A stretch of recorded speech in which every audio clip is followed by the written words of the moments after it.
Hello ভাই brother, কি অবস্থা সবার? আপনারা সবাই কেমন আছেন? আশা করি অনেক ভালো আছেন।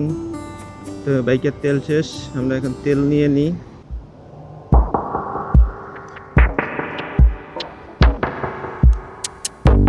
তো পাম্প থেকে আমাদের তেল নেওয়া শেষ। এখন আমরা ঢাকার উদ্দেশ্যে রওনা দিয়েছি।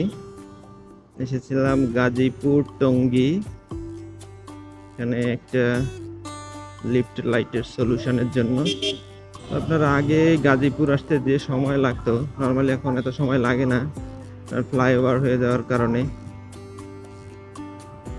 আর রাস্তাগুলো অনেক বড় করছে, আগে তো চিপা চুপা রাস্তা ছিল।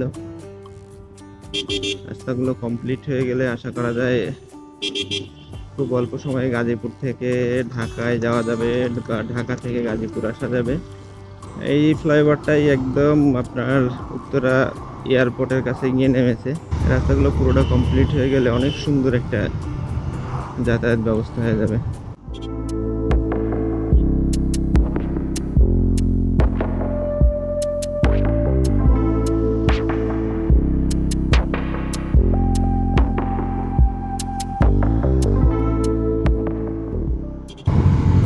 এই দিকে আসলে একটা অন্যরকম ফিল মনে হয়, যেমন মাওয়া দিয়ে বাড়ি যাওয়ার সময় যে ফিলটা পাওয়া যায়, এই ফ্লাইওভারে উঠলে সেরকম একটা ফিল পাওয়া যায়, পুরাই ফুরফুরা।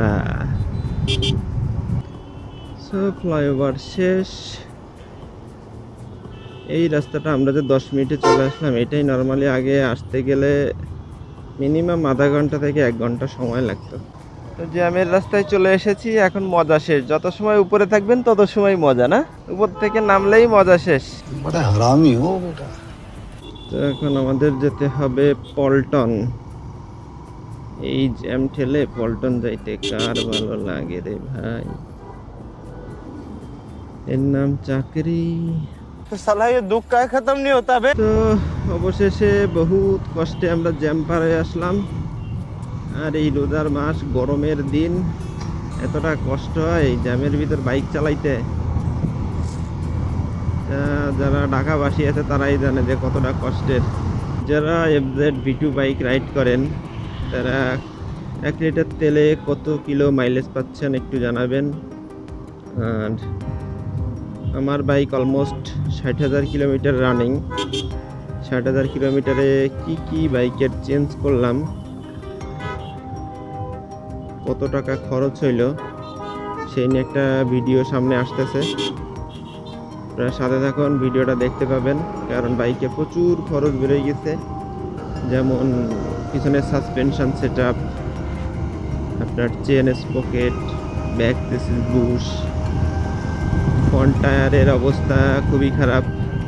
ও একটা বিষয়, সেটা হচ্ছে গিয়ে আমার বাইক এই 60,000 কিলোমিটার রানিং, এই 60,000 কিলোমিটার আমি পিছনের টায়ার চেঞ্জ করেছিলাম, কিন্তু সামনের টায়ার এখনও পর্যন্ত চেঞ্জ করিনি, এখনও স্টক। তো অনেকেই দেখি যে টায়ার চেঞ্জ করার সময় দুইটা একসঙ্গেই চেঞ্জ করে, কিন্তু আসলে আমরা যারা মধ্যবিত্ত ফ্যামিলির লোকজন, অডেল টাকা পয়সা না থাকলে বাইক চালাইতে আসলে প্যারাই লাগে। কারণ আমরা সময় মতো সার্ভিস করতে পারি না, সময় মতো চেন স্পকেট পাল্টাইতে পারি না, সময় মতো মোবিল চেঞ্জ করতে পারি না। তার কারণে বাইকের অনেক সমস্যার খুঁটিনাটি হইতেই থাকে। হোটেল রেডিসনের সামনে থেকে এখন আমরা চলে যাচ্ছি, কারণ রেডিসনে ঢোকার মতন টাকা আমাদের নেই। गजब बेइज्जती है।